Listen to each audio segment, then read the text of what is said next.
Hey everyone, I'm Alexa and I'm an OT at Emerge. Today I'm going to be talking about one of our hidden senses. It's our eighth sensory system called interoception.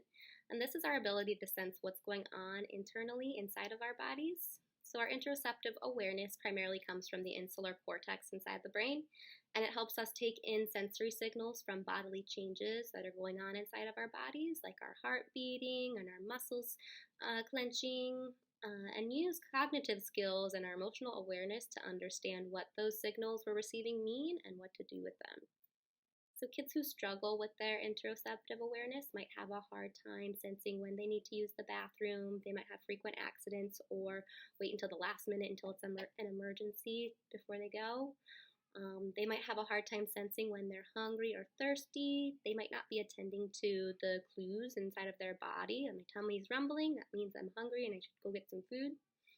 And they also might have a hard time sensing what different kinds of emotions feel like if they're feeling tired, angry, or nervous.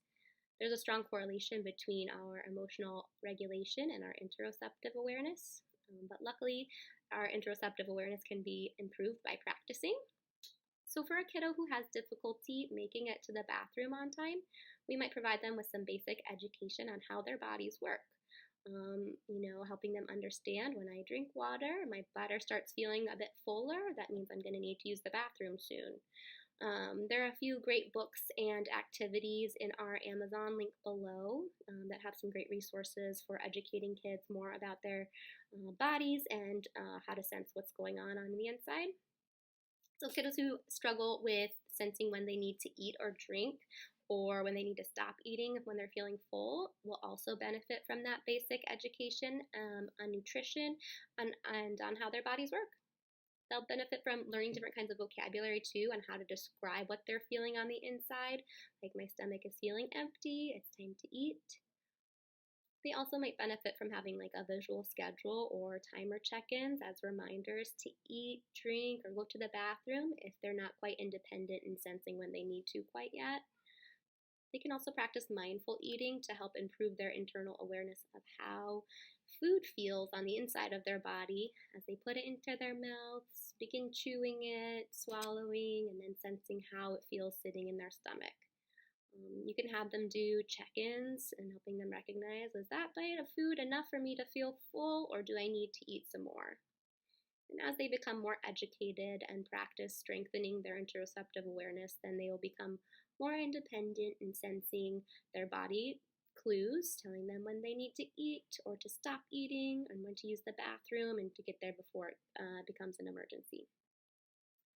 So, kiddos who have difficulty with their interoceptive awareness might also really struggle with sensing how their body feels different emotions. So, the zones of regulation is a great resource that we use here a lot to help kids understand how their emotions feel on the inside.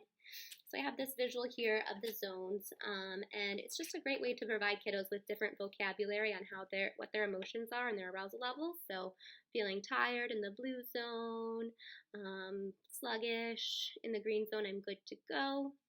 In yellow zone, I'm starting to lose control of my body, and in the red zone, I'm out of control. And so using the zones, we can kind of help them recognize what the different zones feel like. What are some body clues for the different zones? When I'm feeling out of control, my heart might be racing, my breath is going faster, my fists are clenched, and so helping them realize what that feels like when I'm losing control and recognize when I need to use some kind of tool to help my body calm down. And then similarly on the other side, when we have low arousal levels, if I'm feeling sluggish in the blue zone, what does my body feel like when I'm tired, and what kinds of activities are going to be helpful to wake me up if I need to get going for my day.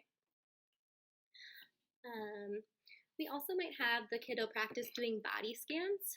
So if they're feeling out of control angry, we might help them recognize what that feels like on the inside and helping them use this different kind of visual to help them understand what's going on inside. Their muscles might be feeling kind of tight. Their breath is faster, their heart is pounding, their fists are clenched. So, practicing improving the child's internal awareness about how big emotions feel on the inside can help improve their self regulation and allow them to become more independent in using coping strategies and reducing meltdowns ultimately.